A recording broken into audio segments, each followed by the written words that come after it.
8 تولے. اسی طرح خانہ نمبر اسی کا جو جزو جیم ہوگا یا سی ہوگا جو بھی کہہ لیں آپ, اس میں جو جائیداد لکھی گئی ہے اس میں اس کی تفصیل لکھی گئی ہوگی. اس میں آپ 5 مرلے کا پلاٹ یا گھر یا جو بھی کالونی. اچھا ایک چیز میں بتا دوں کہ جائیداد جب لکھیں تو جائیداد کی مکمل تفصیل ہونی چاہیے, یہ ابہام نہ ہو. جیسے اکثر لوگ لکھ دیتے ہیں جی 5 مرلے پلاٹ بطور حق مہر دے گا, اب کوئی پتہ نہیں وہ 5 مرلے کہاں پہ ہے, یا یہ لکھ دیں کہ 5 مرلے پلاٹ ملتان میں دے گا. یہ بھی غلط چیز ہے. اس کی وجہ ہے ملتان میں ایسے علاقے بھی ہیں جہاں 50,000 مرلہ بھی جگہ ہوگی, اور ملتان میں ایسے علاقے بھی ہیں جہاں 20-25 لاکھ مرلہ جگہ بھی ہے. سو بعد میں پھر اسی میں جھگڑے پیدا ہو جاتے ہیں. تو لکھا جانا چاہیے واضح کہ 5 مرلے پلاٹ DHA ملتان, یا 5 مرلے پلاٹ شریف پورہ, یا 5 مرلے سنگل سٹوری گھر شریف پورہ, یا 5 مرلے ڈبل سٹوری گھر جو ہے رائل آرچرڈ. اس طرح وضاحت ہونی چاہیے کہ وہ 5 مرلے یا 10 مرلے یا 1 کنال جو بھی لکھا جا رہا ہے جگہ کون سی کس علاقے میں بنا کے دے گا. یہ تفصیل جو 13 نمبر خانے میں ہونی چاہیے جائیداد خانے میں. پھر جو اگلا خانہ جو آ گیا 14 کتنی رقم مؤجل کتنی موجل ہے, اس میں پھر اس کو لکھا جانا چاہیے کہ اگر تو دلہا نے کوئی رجسٹری وغیرہ کرا دی ہے لڑکی کے نام اس کی جائیداد کی, اس کا حوالہ ہونا چاہیے کہ جو ہے بروہ رجسٹرڈ فلاں فلاں, رجسٹرڈ بین نامہ ڈیٹڈ فلاں فلاں, یا بروہ انتقال فلاں فلاں جو بھی ہو. یا اگر ابھی جائیداد ٹرانسفر نہیں کی اس پر الگ سے اقرار نامہ کو لکھا گیا ہے تو اس کی تفصیل آنی چاہیے. یا کتنے عرصے میں بنا کے دے گا اس کی تفصیل ہونی چاہیے کہ وہ 5 مرلے کا جو گھر 1 سال میں بنا کے دے گا 2 سال میں بنا کے دے گا. تو یہ تفصیلیں ہونی چاہیے. اکثر نکاح ناموں میں یہ غلطی کی جاتی ہے جس کی وجہ سے مسائل بنتے ہیں. تو اس لیے آپ لوگ جو میرے لیکچر سن رہے ہیں کسی کا بھی نکاح ہو اگر کوئی چیزیں طے پائیں, ایک تو شادی سے پہلے چیزیں طے کریں. اکثر میں نے دیکھا ہے کہ بارات بیٹھی ہے اس وقت آ کے حق مہر بتانا شروع کر دیتے ہیں, اس سے جھگڑے اکثر ہو جاتے ہیں. تو یہ شادی سے پہلے یہ چیزیں طے پا جانی چاہیے کہ حق مہر کیا ہوگا, کتنا مؤجل ہوگا, کتنا موجل ہوگا, اس کی تفصیل کیا ہوگی. بلکہ نکاح نامے بھی پہلے فیل ہو سکتے ہیں تاکہ مولانا صاحب جب آئیں تو صرف وہ پڑھ کے سنائیں کہ یہ حق مہر ہے اور سگنیچر ہو, تاکہ موقع پہ کوئی بد نظمی نہ ہو. اچھا اس کے بعد خانہ نمبر 15 ہے کہ آیا شادی کے موقع پر کوئی حق مہر ادا کیا گیا. میرا خیال ہے کہ جب خانہ نمبر 14 آ گیا تھا موجل اور موجل تو پھر خانے کی ضرورت نہیں تھی. پھر 16 نمبر خانہ جو اصل ڈسپیوٹڈ خانہ ہے اس میں ہے کہ جی آیا پورے مہر یا اس کے کسی حصے کے بعد کچھ جائیداد لکھی گئی. اب ہوتا کیا ہے, ہوتا یہ ہے کہ خانہ نمبر 13 میں نکاح خان حضرات لکھ دیتے ہیں 10,000 حق مہر, اور خانہ نمبر 16 میں لکھ دیتے ہیں جناب 10 مرلے کا پلاٹ. ابھی اسی مسئلے پہ بے شمار لوگوں کے نکاح ناموں میں یہ نقص پایا جاتا ہے. ابھی لاہور ہائی کورٹ کے ڈویژن بینچ کا ایک فیصلہ آیا ہے, راولپنڈی بینچ کا, انہوں نے یہ قرار دیا ہے کہ خانہ نمبر 16 فالو کرے گا خانہ نمبر 13 کو. اس لیے حق مہر وہی ہوگا جو خانہ نمبر 13 میں لکھا گیا ہوگا. اگر خانہ نمبر 13 کا حق مہر ادا شدہ ہے تو خانہ نمبر 16 کا حق مہر عورت نہیں لے سکتی. یعنی اگر 10,000 روپے خانہ نمبر 13 میں لکھے ہوئے ہیں اور خانہ نمبر 16 میں 1 کنال کا گھر پلاٹ لکھا ہوا ہے یا گھر لکھا ہوا ہے, خاتون نہیں لے سکتی کیونکہ 10,000 اس میں ادا شد ہیں. مطلب یہ کہ خانہ نمبر 16 الگ سے نہیں ہوگا. آیا مہر یا اس کے کسی حصے کے عوض کو جائیداد لکھی گئی ہے, یعنی مہر اگر ادا ہے تو پھر اس کے عوض کی جائیداد کی حیثیت نہیں ہوگی. اسی طرح اس ججمنٹ کی بنا پہ بے شمار خواتین کا جو ہے وہ نقصان ہو رہا ہے اور وہ ہوا ہے. کیونکہ میرے نظر میں جو سمجھتا ہوں میں اختلاف کروں گا اس ججمنٹ سے, کیونکہ میری نظر میں یہ ہے کہ یہ نکاح نامے جو نکاح خواں حضرات فل کرتے ہیں اس لیے غلط لکھتے ہیں تو وہ لکھتے ہیں لوگ, تو جو ڈیسائیڈ کرتے ہیں وہ لکھا جاتا ہے. اس لیے ان کی غلطی کی سزا لوگوں کو نہیں ملنی چاہیے. لیکن ججمنٹس مختلف ہوتی رہتی ہیں, اعلیٰ عدالتوں کے اپنے اپنے ویوز ہوتے ہیں, میرا اپنا ویو ہو سکتا ہے. تو لیکن بنیادی طور پر نکاح نامے کے خانے درست کرنے کی ضرورت ہے تاکہ مولوی حضرات جو ہیں ان کو مسائل نہ بنے.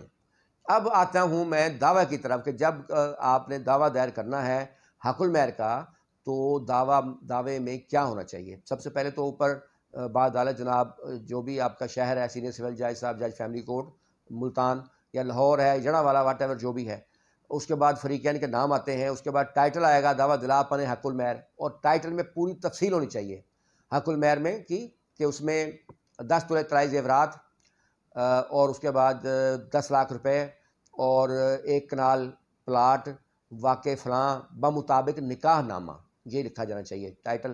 پھر لائن آئے گی, پھر اس کے بعد آئے گا جناب علی مدعیہ حسب رض کرتی ہے. اس کے بعد جو پہلا پیرا ہوگا اس کے اندر تفصیل آنی چاہیے کہ آپ کی شادی کب ہوئی، کس ڈیٹ کو شادی ہوئی، اور شق مہر کیا تھا، اس کی تفصیل پوری ہو، کتنا ادا ہوا اور کتنا نہیں ادا ہوا، اور رخصتی ہو گئی۔ یہ پہلے پیرے میں یہ آئے گا۔ دوسرے پیرے میں آپ لکھیں گے رخصتی کے بعد اگر کوئی اولاد ہوئی تو اس کی تفصیل آئے گی، بچے پیدا ہوئے تو ان کی تفصیل آئے گی، یہ سب چیزیں جو ہیں اس کی تفصیل جو موجود ہوگی۔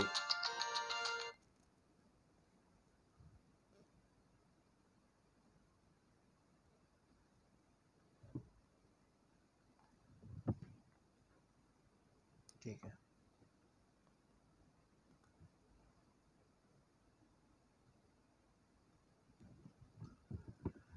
اچھا اب جو دوسرا خانہ ہے اس میں آئے گا کہ رخصتی ہو گئی، اور اس کے بعد جو ہے اولاد کا جو آئے گا کہ کتنے بچے پیدا ہوئے، ان بچوں کی تفصیل آئے گی کہ بچوں کی عمر کتنی ہے اور بچے کس کے پاس ہیں۔